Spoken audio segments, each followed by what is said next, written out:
মন খারাপের কারণে ভিডিওটা ছাড়তে ইচ্ছা করছিল না, কিন্তু কি করব, ভিডিওগুলো যে ফোনে থেকে থেকে স্টোরেজ ফুল হয়ে যাচ্ছে, তাই ভাবলাম এডিট করে রেখে দিই। যাই হোক, এই গিফটগুলো আমার প্রিয় মানুষ আমাকে দিয়েছে। তার সঙ্গে আমার ডিল হয়েছিল, আমার যতদিন এক্সাম চলবে এক্সাম শেষে সে আমার জন্য গিফট কিনে দাঁড়িয়ে থাকবে, আর আমি এক্সাম শেষে তার থেকে গিফটগুলো নেবো। আর দেখো কতগুলো গিফট কিনেছে। সত্যি বলতে কি, সে যে জেনে গেছে আমার পছন্দ এরকম ছোট ছোট জিনিসগুলো, তাতেই আমার ভীষণ খুশি। আমার জন্য দুটো কেরিং নিয়েছিল, যেগুলো দেখতে কেসগুলো দারুণ ছিল। আর ওই যে ছোট ছোট 3টে ইরেজার, মোবাইলের মতো দেখতে। আর এই যে এখানে দুটো নিয়েছিল। দেখো, অনেকে ভাববে এগুলো বাচ্চা বাচ্চা টাইপ, কিন্তু আমি কলেজ স্টুডেন্ট, তো তাতে কি হয়েছে, আমার তো এই জিনিসগুলোই পছন্দ, আর আমার যেগুলো পছন্দ সেগুলোই আমাকে গিফট করেছে।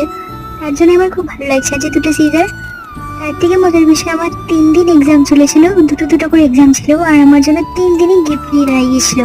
তোমরা যদি চাও এর পরের এক্সামগুলোতে কি গিফট দিয়েছি সেগুলোও আমার কাছে আছে, আমি তাহলে তোমার